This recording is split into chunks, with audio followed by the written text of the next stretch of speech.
तर सर्वात आधी आपण मिक्सर जारमध्ये 1 वाटी साधा जाडा रवा घेऊयात। जर तुमच्याकडे बारीक रवा असेल तर तो तुम्ही डायरेक्ट घेऊ शकता। आता त्याच सेम वाटीने 1 वाटी साखर घेऊयात आणि 2 वेलची घ्यायच्या आहेत। आता याची छान बारीक पावडर बनवून घेऊयात। तर ही बघा, आपण रवा आणि साखरेची छान बारीक पावडर तयार करून घेतली आहे। आता ही पावडर एका मिक्सिंग बाउलमध्ये ट्रान्सफर करूयात। रवा आणि साखर ट्रान्सफर केल्यावर ह्यामध्ये 1 वाटी मैदा ॲड करूयात। त्याचसोबत अर्धा टेबलस्पून खायचा सोडा घ्यायचा आहे आणि अर्धा टेबलस्पून बेकिंग पावडर घेऊयात। आता हे सगळं सुकं साहित्य मिक्स करून घ्यायचं आहे। सगळं छान मिक्स केल्यावर सेम वाटीने अर्धी वाटी तेल घेऊयात। आपलं साधं जेवणातलं तेल आहे, ह्याऐवजी बटर वितळवून ते सुद्धा तुम्ही घेऊ शकता। फक्त कोणतंही वासाचं तेल घ्यायचं नाहीये। आता यामध्ये आपण दूध ॲड करूयात। यामध्ये आपल्याला 1.5 वाटी एवढंच दूध ॲड करायचं आहे। पहिल्यांदा 1 वाटी दूध मिक्स करून घेऊयात। हे बघा, मिश्रण घट्ट आहे म्हणून पुन्हा आपण अर्धी वाटी एवढं दूध घेतोय। आता हे सगळं पुन्हा छान मिक्स करायचं आहे। हे बघा, अगदी परफेक्ट बॅटर तयार झालंय। आपण फक्त 1.5 वाटी दूध वापरून संपूर्ण बॅटर तयार करून घेतलंय। आता बॅटर तयार करून घेतल्यावर आपण रवा अजिबात भिजत ठेवणार नाही आहोत, डायरेक्ट केक बेक करणार आहोत। केक बेक करण्यासाठी मी इथे साधा डबा घेतलाय, तुम्ही कुकरचा डबा किंवा केक टिन सुद्धा वापरू शकता। आता 1 चमचा तेल घेऊन संपूर्ण डब्याला ग्रीस करून घ्यायचं। नंतर 1 टेबलस्पून मैदा किंवा गव्हाचं पीठ घेऊन डब्याला कोट करायचं। असं सगळीकडे छान पसरवून घ्यायचं आणि शिल्लक पीठ काढून टाकायचं। ह्या कोटिंग ऐवजी बटर पेपर सुद्धा वापरू शकता। डब्याला पीठ लावून झाल्यावर संपूर्ण बॅटर डब्यामध्ये घेऊयात आणि डबा हलक्या हाताने 2 ते 3 वेळा टॅप करायचा, म्हणजे एअर बबल निघून जातील आणि केकला सगळीकडून एकसारखी जाळी पडेल। आता इथे मी कुकर 5 मिनिटं प्रीहीट करून घेतलाय। ह्यामध्ये बॅटरचा डबा ठेवूयात आणि कुकरचं झाकण लावताना कुकरची शिट्टी आणि रबर सुद्धा काढून घ्यायचा आणि झाकण लावून हा केक आपण 45 ते 50 मिनिटे मंद आचेवरती बेक करून घेणार आहोत। तर 50 मिनिटे आपण हा केक बेक करून घेतलाय। खूप छान सोनेरी रंग आलाय। ह्यामध्ये सुरी टाकून बघूयात।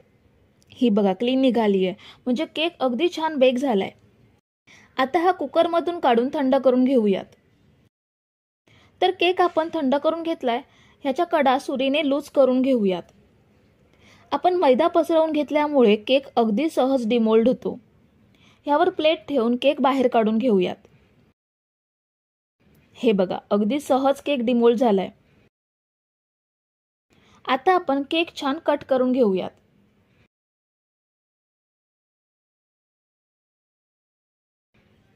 हा बघा, अगदी मस्त जाळीदार मऊ लुसलुशीत अय्यंगार स्टाईल रवा केक तयार आहे। केव्हाही मनात आलं तर रवा भिजत न घालता अगदी झटपट बनवू शकता अशी रेसिपी आहे। ह्याचे आपण पीसेस करून घेऊयात।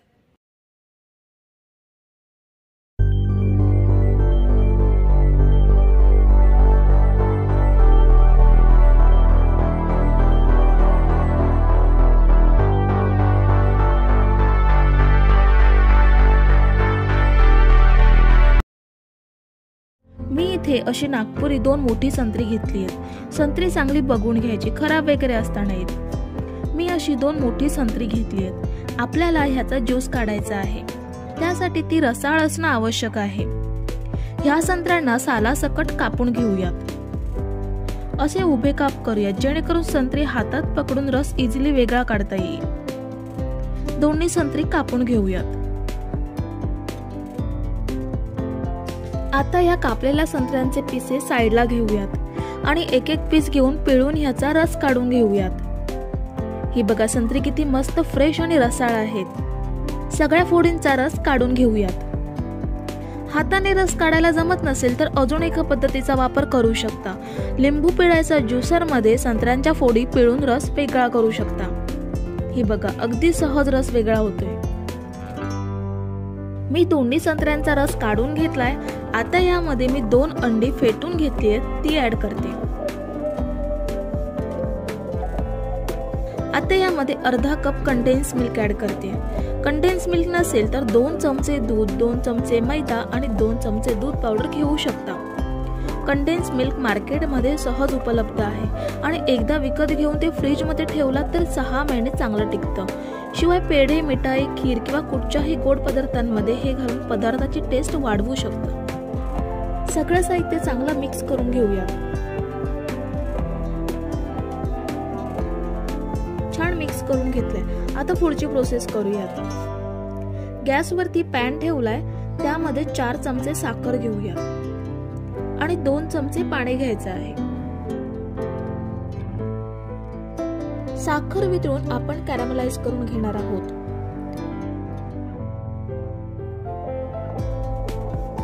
साखर लगेच वितळली आहे आणि ब्राऊन सुद्धा व्हायला लागली आहे, पण आपण जास्त ब्राऊन न करता ह्यामध्ये अगदी चिमूटभर ऑरेंज फूड कलर ऍड केला।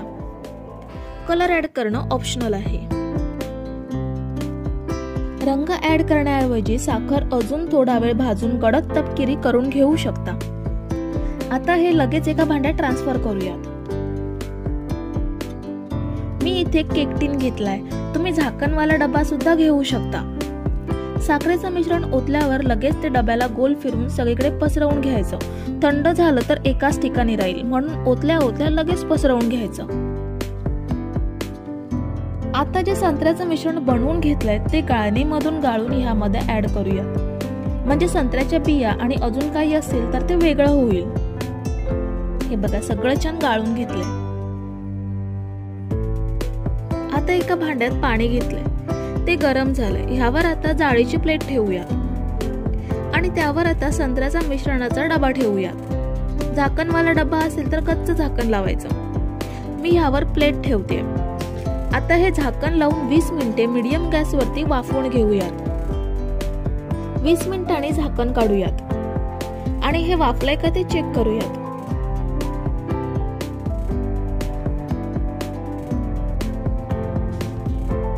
टूथपिक क्लीन निघाली आहे। आता गॅस बंद करायचा आणि हे थंड करून फ्रीज मध्ये 2 तास सेट करून घेऊयात।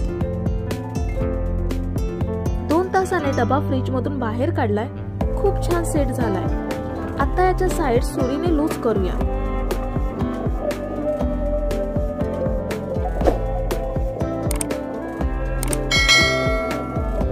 लूज करून झाल्यावर ह्यावरती प्लेट ठेवून हे डब्यामधून काढून घेऊया।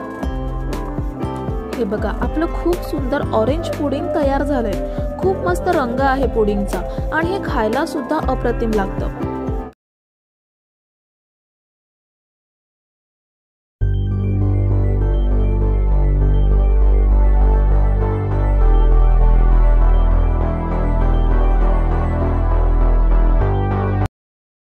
चॉकलेट आईस्क्रीम बनवण्यासाठी सगळ्यात आधी मी इथे अर्धा लिटर दूध घेतलंय।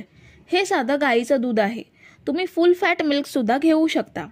दूध मी इथे चांगलं गरम करून रूम टेम्परेचर वरती थंड करून घेतलंय। आता ह्यामध्ये अर्धा कप दूध पावडर घेऊयात। दूध पावडर वापरल्यामुळे आपल्याला ह्यामध्ये कंडेन्स मिल्क, कॉर्नफ्लोअर किंवा कस्टर्ड पावडर सुद्धा नकोय। मिल्क पावडरमुळे आईस्क्रीमला मस्त क्रीमी टेक्स्चर येतं। दूध पावडर आपल्याला दुधामध्ये छान मिसळून घ्यायची आहे। ह्यामध्ये दूध पावडरचे अजिबात गट्टे राहता नाहीत। तर हे बघा, आपण दूध पावडर दुधात छान मिसळून घेतली आहे। आता हा सॉसपॅन आपण गॅसवरती ठेवूयात। आता यामध्ये आपल्याला फक्त 2 चमचे साखर घ्यायची आहे। आपण यामध्ये दूध पावडर ऍड केली आहे आणि बिस्किट सुद्धा घेणार आहोत, त्यामुळे जास्त गोड नको, म्हणून फक्त 2 चमचे साखर घ्यायची आहे।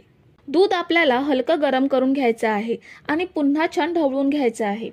ह्यामुळे दूध पावडरचे जर काही गट्टे राहिले असतील तर ते हलक्या गरम दुधात विरघळून जातील।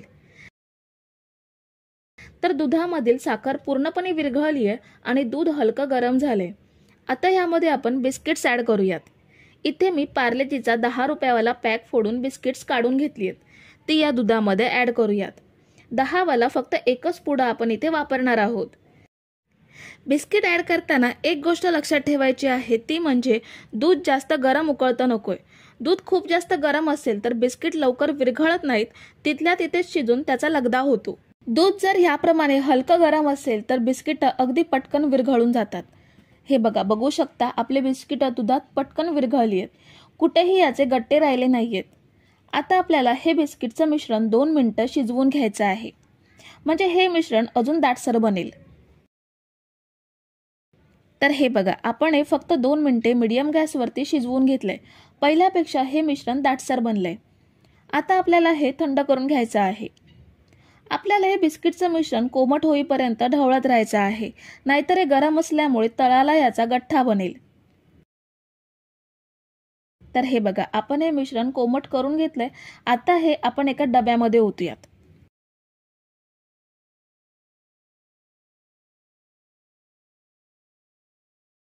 थोडंसं टॅप करूयात, म्हणजे एअर बबल्स निघून जातील. आणि याला झाकण लावून हा डबा फ्रीजरमध्ये 3 ते 4 तास असाच ठेवूयात. तर 3 तास फ्रीजरमध्ये ठेवल्यानंतर बघू शकता हे पूर्ण तयार झालं नाहीये, पण ह्याला मस्त क्रीमी टेक्स्चर आलंय. आपण ह्याचे पीसेस करून घेऊयात. आपलं आईस्क्रीम एकदम मस्त कुल्फीसारखं तयार झालंय. आता हे पीसेस आपल्याला मिक्सरच्या जारमध्ये घेऊन मिक्सरला लावून घ्यायचे आहेत. ह्यामुळे आपलं आईस्क्रीमचं टेक्स्चर स्मूथ आणि सिल्की बनेल. तर हे बघा, आपण हे मिक्सरला ग्राइंड करून घेतलंय. खूप छान स्मूथ क्रीमी बनलंय. आता आपण ह्यामध्ये 2 चमचे कोको पावडर घेऊयात. तुम्ही हे असं सुद्धा फ्रीजर करून खाऊ शकता, पण आपण चॉकलेट आईस्क्रीम बनवून घेतोय म्हणून ह्यामध्ये 2 चमचे कोको पावडर घेतली. आणि त्याचसोबत आपल्याला ह्यामध्ये अर्धा चमचा कॉफी पावडर घ्यायची आहे. कुठच्याही कंपनीची इन्स्टंट कॉफी पावडर घेऊ शकता. कोको पावडर थोडीशी कडवट असल्यामुळे ह्यामध्ये 1 चमचा साखर घेऊयात. आता पुन्हा हे मिक्सरला ग्राइंड करून घेऊयात. तर हे बघा, आपलं चॉकलेटचं मिश्रण आपण तयार करून घेतलंय. आता हे आपण डब्यामध्ये ओतूयात.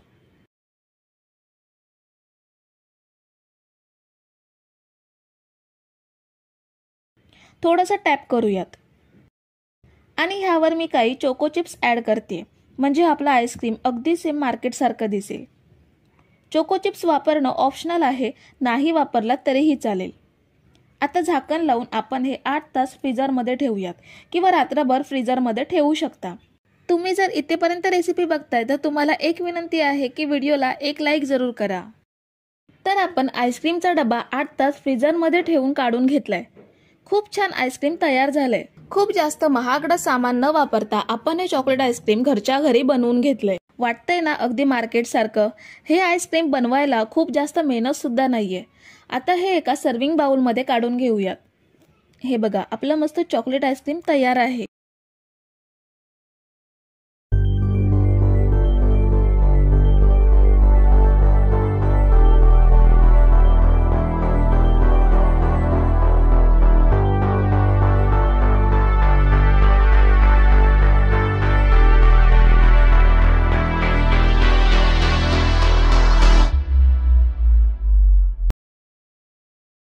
सर्वात आधी आपण एका मिक्सिंग बाउलमध्ये 1 वाटी दूध घेऊयात.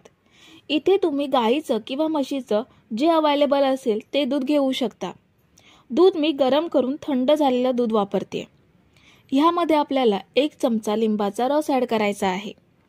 लिंबाच्या रसाऐवजी व्हिनेगर सुद्धा वापरू शकता. लिंबाचा रस दुधामध्ये मिक्स करूयात.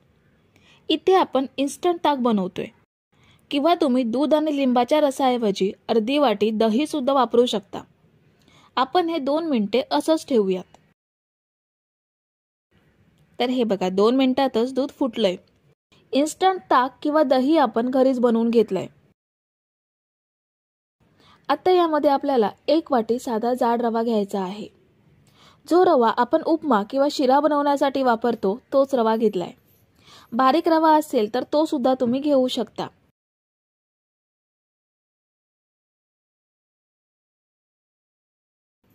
आता हा दुधामध्ये छान मिक्स करूयात. रवा आपल्याला साधारण 15 मिनिटे भिजवून घ्यायचा आहे. ह्यावरती झाकण ठेवून रवा आपण छान भिजवून घेऊयात. रवा भिजेपर्यंत आपण कप सेट करून घेणार आहोत. इथे मी साधे कागदाचे कप घेतलेत. ज्या कपमधून आपण चहा पितो तेच कप आहेत. तुम्ही याऐवजी स्टीलची वाटी, केक टीन किंवा डब्यामध्ये सुद्धा हे केक बनवू शकता. ह्यांना मी तेलाने ग्रीस करून घेतलंय. ह्यामुळे अगदी सहज केक कपमधून बाहेर येतील. कढईसुद्धा आपण 5 मिनिटं प्रीहीट करून घेणार आहोत. कढईमध्ये स्टँड ठेवून झाकण लावून आपण ही कढई प्रीहीट करून घेऊयात. आता रवा भिजत ठेवून 15 मिनिटं झाली आहेत. रवा छान भिजला गेलाय. आता हा रवा आपल्याला मिक्सर जारमध्ये घेऊन याची बारीक पेस्ट बनवून घ्यायची आहे.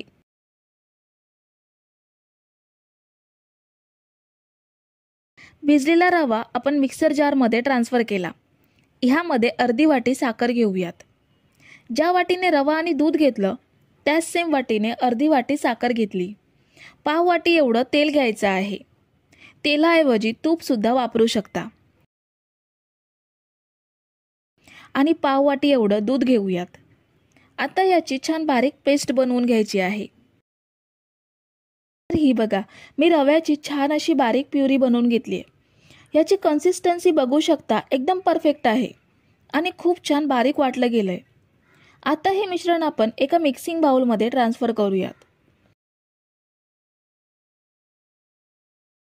संपूर्ण मिश्रण आपण भांड्यात ट्रान्सफर करून घेतलं. आता यामध्ये मी 1 चमचा व्हॅनिला इसेन्स ॲड करते. ह्याऐवजी तुम्ही पायनॅपल फ्लेवर, वेलची पावडर किंवा तुम्हाला जो फ्लेवर आवडत असेल तो फ्लेवर तुम्ही ॲड करू शकता. 2 चमचे मी चोको चिप्स ॲड करते. ह्यामुळे केक खाताना हे चोको चिप्स मध्ये मध्ये चॉकलेटचा फ्लेवर देतात. ह्याऐवजी टुटी फ्रुटी असेल तर ती सुद्धा वापरू शकता. सगळं छान एकजीव करून घेऊयात.